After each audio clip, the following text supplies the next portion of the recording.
Hello friends, आपका ICIT online classes में स्वागत है। आज हम लोग बात करने वाले हैं जावा प्रोग्रामिंग में ऊप्स कॉन्सेप्ट के बारे में। ऊप्स का पूरा नाम होता है ऑब्जेक्ट ओरिएंटेड प्रोग्रामिंग सिस्टम। तो चूंकि जावा जो है ये एक 100% true object oriented programming language होता है, तो ये ज़्यादा ज़रूरी है कि पहले जाना जाए कि ये ऊप्स होता क्या है और इसके अंतर्गत क्या क्या बातें आती हैं, क्योंकि आगे की जो प्रोग्रामिंग होनी है वो पूरी की पूरी अब आपको ऊप्स के कॉन्सेप्ट पे कराई जाएगी। अभी तक जो हम लोगों ने पिछले 7 वीडियो देखे उसमें तो केवल जावा का एक कोर आपको बताया गया था। उन बातों को थोड़ा जल्दी से अवगत कराया गया था जिन्हें जानना आगे के प्रोग्रामिंग के लिए ज़रूरी था।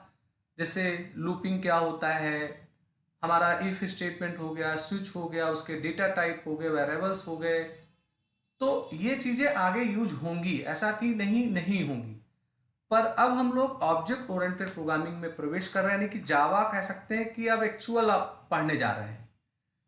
तो ज़्यादा देर न करते हुए हम लोग स्टार्ट करते हैं कि ऑब्जेक्ट ओरिएंटेड प्रोग्रामिंग सिस्टम है क्या। तो देखिए, यहाँ पे ऑब्जेक्ट का मतलब होता है वो इंटिटी जो आपको अपने चारों तरफ इर्द गिर्द दिखाई पड़ते हैं। जैसे उदाहरण के रूप में आप चेयर पे बैठे हैं, ये एक ऑब्जेक्ट हो गया। पेन से लिखते हैं, ये एक ऑब्जेक्ट हो गया। टेबल हो गया, कंप्यूटर हो गया, बुक हो गया, स्टूडेंट्स हो गया, एम्प्लाई हो गया, लाइब्रेरी हो गया, स्कूल हो गया, स्टूडेंट्स हो गए। तो जो भी रियल वर्ल्ड में आपको इंटिटी दिखते हैं उन्हें हम लोग बोलते हैं ऑब्जेक्ट।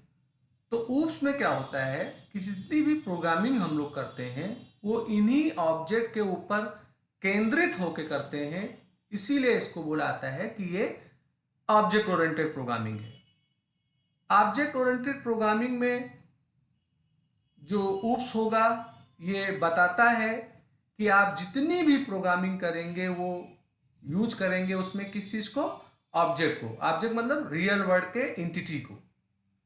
हमारा जो मेन लक्ष्य होता है ऊप्स का कि हम लोग अपने डेटा और अपने फंक्शंस को एक साथ बाइंड कर देते हैं, माने मिला देते हैं, और उसके माध्यम से हम किसी पर्टिकुलर चीज को ऑपरेट करते हैं, तो उसे हम लोग ऊप्स बोलते हैं। जैसे एक छोटा सा मैं उदाहरण दे रहा हूं, हम लोग सी लैंग्वेज में काम करते थे तो हम लोग पहले वेरिएबल्स डिक्लेयर करते थे। वेरिएबल्स डिक्लेयर करने के बाद उनमें जो हमें ऑपरेशंस कराना है उन ऑपरेशंस के लिए हम लोग प्रोग्रामिंग लिखते थे। तो हमारा जो डेटा यानी वेरिएबल्स था वो अलग था, और जो उस पर क्रिया होना है अगर उसे फंक्शंस के रूप में भी आपने लिखा तो वो अलग हुआ था। पर यहाँ पे क्या होगा कि हम लोग डेटा और फंक्शन को एक साथ बाइंड कर लेते हैं, एक क्लास के रूप में उसे हम बना लेते हैं, तो उसे ही हम लोग ऊप्स बोलते हैं। तो मैंने यहाँ पे लिखा है द मेन एम ऑफ ऊप is to bind together the data and the functions that operates on them so that no other part of the code can access this data except that functions। तो ये बहुत important है समझना। पहले वाले line में ये लिखा गया है कि ऊप का जो मुख्य लक्ष्य होता है डेटा और फंक्शन को एक साथ बाइंड कर देना, और बाइंड करने का बेनिफिट्स ये होता है कि जो डेटा है उन्हें केवल फंक्शन जो उसके साथ बाइंड हुआ है वही ही उस डेटा को एक्सेस कर पाएगा, बाकी कोई आउटसाइडर आपके डेटा को एक्सेस नहीं कर पाएगा। हालांकि इस क्रिया को डेटा हाइडिंग बोलते हैं जो हम लोग आगे सीखेंगे। तो ये इसका मेन ऑब्जेक्टिव होता है। Object oriented programming refers to a type of programming in which programmers define the data type of a data structure। यानी जो आपका ऑब्जेक्ट ओरिएंटेड प्रोग्रामिंग है इनमें जो प्रोग्रामर यानी हम आप जो होंगे ये डिफाइन करते हैं एक डेटा टाइप, किसका, डेटा स्ट्रक्चर का, and the type of operation माने उन पे कौन सा क्रिया होना है, that can be applied to the data structure, और वो फिर उस डेटा स्ट्रक्चर के ऊपर अप्लाई होता है। तो ओवरऑल अगर आप ऑब्जेक्ट के ऊपर केंद्रित होकर कोई प्रोग्रामिंग कर रहे हैं तो उसे ऊप्स बोलते हैं। ऊप्स का मुख्य लक्ष्य होता है कि हमारे डेटा, हमारे फंक्शन को एक साथ बाइंड कर दिया जाए, जिससे डेटा को वही ही फंक्शन यूज करेंगे जो उसके साथ बाइंड है, आउटसाइडर उसको यूज ना कर पाए। ये इसका हमारा मुख्य लक्ष्य होता है। अब बात कर लेते हैं कि ऑब्जेक्ट ओरिएंटेड प्रोग्रामिंग का फायदा क्या होता है। फायदा यही है कि आपका जो सॉफ्टवेयर इससे बनेगा, improve productivity during software development, यानी कि जब आप अपने सॉफ्टवेयर को बना रहे होंगे तो वहाँ जो उसकी प्रोडक्टिविटी होगी वो काफ़ी बेहतर होगी।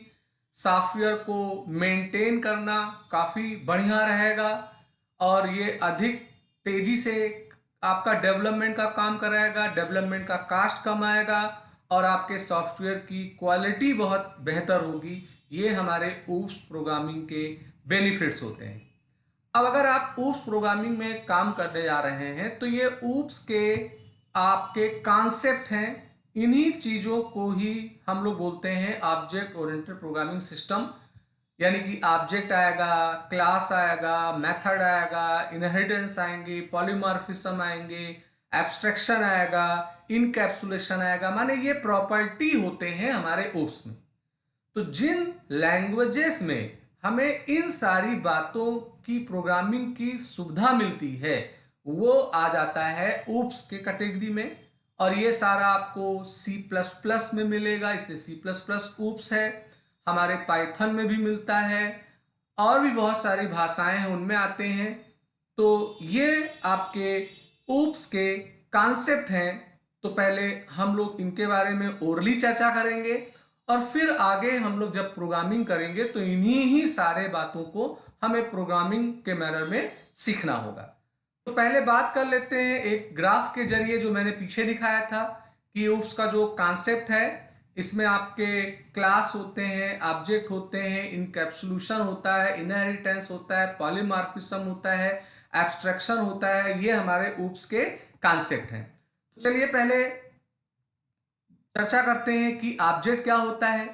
ऑब्जेक्ट जैसे मैंने आपको पहले ही बताया, पहले ही स्लाइड में, कि जो आपके रियल वर्ल्ड के एंटिटी होते हैं उन्हें हम लोग बोलते हैं ऑब्जेक्ट। तो any entity that has state and behaviour, यानी ऐसा एंटिटी जिसके पास क्या होना चाहिए, स्टेट एंड बिहेवियर, उन्हें हम लोग बोलेंगे ऑब्जेक्ट। जैसे उदाहरण के रूप में चेयर हो गया, पेन हो गया, टेबल हो गया, कीबोर्ड हो गया, बाइक हो गया। अब ये चाहे फिजिकली हो सकता है या लॉजिकली भी हो सकता है। तो कोई भी एंटिटी जिसके पास स्टेट हो, बिहेवियर हो, उन्हें हम लोग ट्रीट करेंगे एज ए ऑब्जेक्ट। और जो ऑब्जेक्ट है ये बेसिक यूनिट होता है किसी भी ऑब्जेक्ट ओरिएंटेड प्रोग्रामिंग लैंग्वेज के, और ये रियल लाइफ के किसी भी एंटिटीज को रिप्रेजेंट करता है। जो हमारे ऑब्जेक्ट होते हैं वो कंसिस्ट होते हैं, समायोजित उसमें होते हैं, निहित होते हैं तीन बातें: स्टेट, बिहेवियर, आइडेंटिटी। तो स्टेट का मतलब ये हो गया कि it is represented by attributes of an object. तो हमारा जो स्टेट होगा ये प्रस्तुत किया जाएगा आपके ऑब्जेक्ट के एट्रीब्यूट का। तो इसे एक फिगर में देख लेते हैं। जैसे उदाहरण के रूप में कोई डॉग है, तो हमारा जो डॉग है अगर उसके स्टेट की बात की जाए, माने एट्रीब्यूट्स की बात की जाए, तो उसका प्रजाति हो सकता है, उसका एज हो सकता है, उसका कलर हो सकता है। तो ये हमारे डॉग का क्या हो गया, स्टेट हो गया। अगर हम चेयर की बात करें तो चेयर में भी बनावटें अलग अलग आती हैं। कोई चेयर जो होते हैं वो सिंपल बैठने के लिए होते हैं, कोई राइटिंग चेयर होता है, चेयर का कलर हो गया। तो ये जो बातें हो गई वो आपके चेयर के स्टेट या एट्रीब्यूट्स हो गए। और बिहेवियर का मतलब ये हो गया कि वो जो ऑब्जेक्ट है वो बिहेव किस रूप में कर रहा है, इट रिप्रेजेंट बाय मेथड। तो कहने का मतलब जब कोई आप क्लास बनाते हैं तो उस क्लास में जो आप वेरिएबल्स लेते हैं, डेटा लेते हैं, उन्हें हम लोग बोलते हैं एट्रीब्यूट्स। और उन एट्रीब्यूट्स यानी डेटा के ऊपर कोई फंक्शनैलिटी करने के लिए जो आप मेथड बनाते हैं, फंक्शंस बनाते हैं, उन्हें हम लोग बोलते हैं बिहेवियर। जैसे उदाहरण के रूप में कोई बुक हो गया, तो बुक के लिए आपने बुक कोड रखा, बुक का नाम रखा, बुक का राइटर रखा, ये उसका हो गया एट्रीब्यूट्स यानी स्टेट हो गए। अब बिहेवियर में बुक को राम इशू करके ले आ रहे हैं, महेश बुक को डिपॉजिट कर रहे हैं, तो ये उसकी फंक्शनैलिटी हो गई, तो वो उसका बिहेवियर हो गया। तो हमारा जो बिहेवियर है, जैसे डॉग की बात चल रही थी, तो उसका स्टेट हो गया प्रजाति, किस नस्ल का है वो, उसका एज, उसका कलर। और अगर उसके बिहेवियर की बात की जाए तो भाई अलग अलग जो कुत्ते होते हैं उनके अलग अलग पसंदीदा भोजन होते हैं, उनको सोने के तरीका अलग होता है, उनके भौंकने का तरीका अलग होता है, तो ये उसके हो गए बिहेवियर। और तीसरी जो बात होती है वो हमारी होती है आइडेंटिटी। तो आइडेंटिटी का मतलब आपके डॉग का नाम, जैसे आपके चेयर का नाम, आपके पेन का नाम, आपके बुक का नाम। जैसे लाइब्रेरी में बहुत सारी किताबें हैं, तो अगर कोई एक किताब है तो उस किताब का पहले क्या होगा, कोई नाम होगा। अब उसके एट्रीब्यूट में किताब किस पब्लिकेशन का है, किताब किस राइटर का है, किताब किस सब्जेक्ट का है, ये हो गया आपका उसका एट्रीब्यूट। और किताब के ऊपर जो फंक्शनैलिटी होगी, कोई उसको इशू करके ले आएगा, उसको डिपॉजिट करेगा, या बुक डिस्ट्रॉय हो गया, नष्ट हो गया, बुक लॉस हो गया, तो वो उसका बिहेवियर हो जाता है। तो ये जो तीन बातें होती हैं ये हमारे ऑब्जेक्ट के लिए इस्तेमाल होती हैं, और ऑब्जेक्ट जो होगा ये एक बेसिक यूनिट होता है किसी भी प्रोग्रामिंग लैंग्वेज का। अब अगर हम लोग क्लास की बात करें, तो अभी जो हम लोग चर्चा कर रहे थे ऑब्जेक्ट के बारे में, तो उस ऑब्जेक्ट का निर्माण करने के लिए हम लोग जिस कीवर्ड का सहारा लेते हैं उसे हम लोग बोलते हैं क्लास। जैसे अभी आपने पीछे के कुछ प्रोग्राम जावा के देखे थे, तो सारा प्रोग्राम हम लोग जो बना रहे थे वो एक क्लास के अंतर्गत ही बना रहे थे।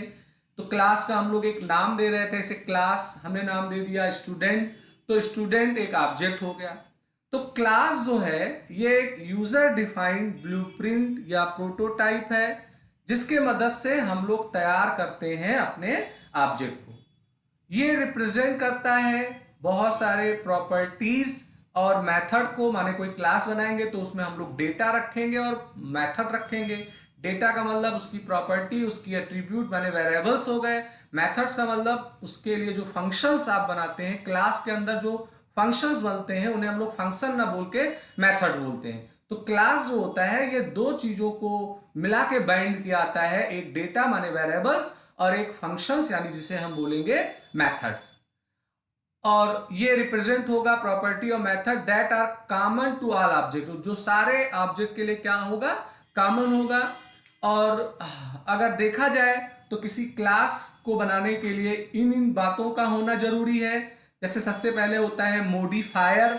मॉडिफायर का मतलब होता है कि पब्लिक, प्राइवेट, प्रोटेक्टेड, इसे आगे हम लोग जानेंगे। फिर क्लास का नाम होता है सुपर क्लास। सुपर क्लास का मतलब अगर ये क्लास इस क्लास का कोई सुपर क्लास है, माने अगर इनहेरिटेंस की बात आगे हम लोग करेंगे तो उसकी बात होगी। मल्टीपल इनहेरिटेंस जावा नहीं सपोर्ट करता है, यहाँ इंटरफेसेस आते हैं, अगर कोई है तो उसे भी लिखा जाएगा।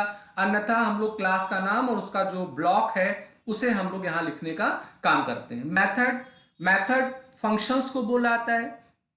और आप जब कोई क्लास बनाते हैं, आप जब कोई ऑब्जेक्ट बनाते हैं, तो उस ऑब्जेक्ट के ऑपरेशंस, उसके फंक्शनैलिटी को रिप्रेजेंट करने के लिए आप मेथड बनाएंगे। मेथड को हम लोग पीछे सी वगैरह लैंग्वेज में फंक्शंस के नाम से जानते थे, मगर यहाँ फंक्शन इंडिपेंडेंट नहीं होगा, शर्त है कि यह हमारे क्लास का ही पार्ट होगा।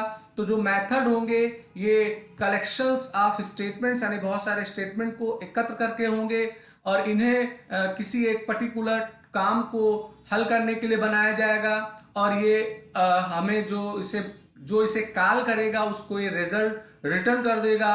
और जो मेथड होता है इसका कुछ स्पेसिफिक काम होता है, ये भी हो सकता है कि ये कोई वैल्यू रिटर्न ना करे। और मेथड अनुमति देता है कि एक बार अगर आपने बना लिया है तो बार बार आपको उसे टाइप नहीं करना है, आप उसे जब चाहें रीयूज कर सकते हैं। इससे हमारा टाइम सेव होता है। तो जो फंक्शंस के नाम से हमारे सी लैंग्वेज में था, मगर वो इंडिपेंडेंट होता था, यहाँ पर क्लास के अंदर हम लोग डेटा और फंक्शन को बाइंड करते हैं, तो यहाँ जब क्लास के अंदर फंक्शन हम लोग बनाते हैं तो उसे हम लोग फंक्शन ना बोल के मेथड बोलते हैं। इनहेरिटेंस, इनहेरिटेंस बहुत ही ज्यादा उम्दा और महत्वपूर्ण पार्ट होगा, हिस्सा होगा किसी भी ऑब्जेक्ट ओरिएंटेड प्रोग्रामिंग सिस्टम का।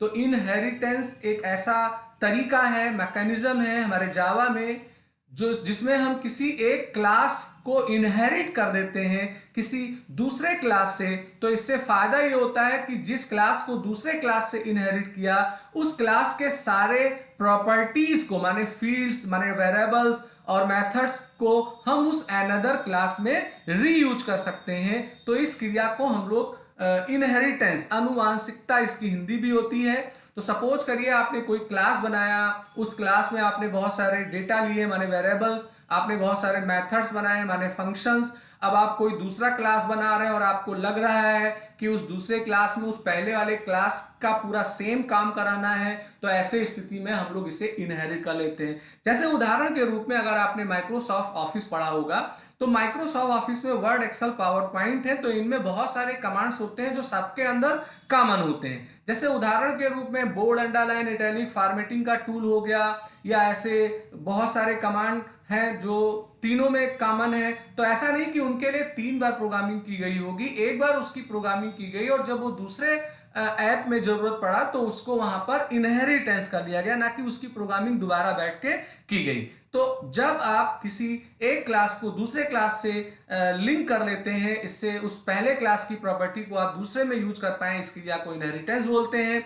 इनहेरिटेंस में एक सुपर क्लास होता है। सुपर क्लास का मतलब जिस क्लास के पावर को हम दूसरे वाले क्लास से इनहेरिट करते हैं, और जो दूसरा वाला होता है वो सब क्लास हो आता है, और इससे रीयूजेबिलिटी बढ़ती है कि हमें बार बार कोई कोडिंग नहीं लिखनी होती है। अगला जो थिंग है हमारे ऊप्स का, वो है पॉलीमॉर्फिज्म। पॉलीमॉर्फिज्म जो होगा, ये एक बहुत ही इंपॉर्टेंट फीचर्स होता है हमारे किसी भी ऑब्जेक्ट ओरिएंटेड प्रोग्रामिंग सिस्टम का।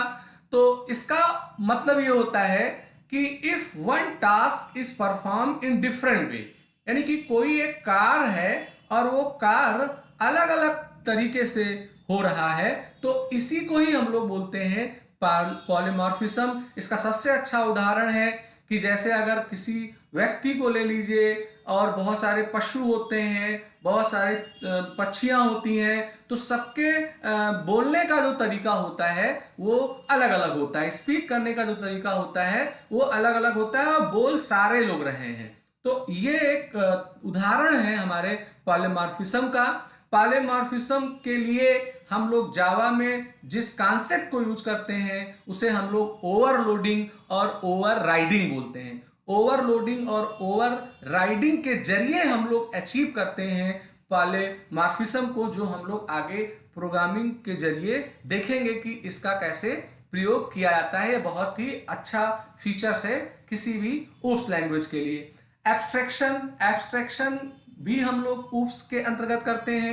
एब्स्ट्रैक्शन का मतलब ये हो गया, जैसे उदाहरण के रूप में सपोज करिए कि कोई मोबाइल है, तो मोबाइल हम आप यूज करते हैं, तो हमें ये नहीं दिखता है कि मोबाइल बना कैसे, उसका इंटीरियर क्या है, उसमें अंदर पार्ट्स क्या लगे हैं, वो पार्ट्स कैसे काम कर रहे हैं। हम खाली मोबाइल को यूज कर रहे हैं, हम लैपटॉप को यूज कर रहे हैं, मगर हमें लैपटॉप का इंटरनल व्यू नहीं होता है। ऐसे अगर आप कार यूज कर रहे हैं तो आप कार के स्टीयरिंग को यूज कर रहे हैं, आप गियर को यूज कर रहे हैं, पर कार का जो इंडिविजुअल कंपोनेंट्स है वो ना आपको दिखता है, ना हमें उससे कोई सरोकार होता है, मतलब होता है। तो एब्स्ट्रैक्शन एक ऐसी क्रिया होती है जिसमें हम इंटरनल डिटेल को हाइड कर देते हैं और केवल उन फंक्शनैलिटीज को हम लोग शो कराते हैं जिसे यूजर देखे और यूज करे। तो इस क्रिया को हम लोग एब्स्ट्रैक्शन बोलते हैं। इनकैप्सुलेशन, इनकैप्सुलेशन का मतलब वही हुआ जो आज भी पीछे स्लाइड में क्लास के बारे में मैंने बताया था। क्लास में मैंने बताया था या ऊप्स का जब हम लोग इंट्रोडक्शन ले रहे थे तो उसमें एक लाइन आया था कि ऊप्स का जो मुख्य मकसद है डेटा और मेथड को एक साथ बाइंड कर देना, तो उसी क्रिया को इनकैप्सुलेशन बोलते हैं। तो इनकैप्सुलेशन का मतलब ये हुआ कि कोई डेटा है, कोई मेथड है, उसे एक सिंगल यूनिट में आप पैक कर दीजिए, तो वो आपका इनकैप्सुलेशन कहलाता है। जैसे आपने कोई क्लास बनाया, मान लेते हैं वो क्लास है बुक के नाम का, तो उस बुक वाले क्लास में आपने बहुत सारे वेरिएबल्स माने डेटा लिए।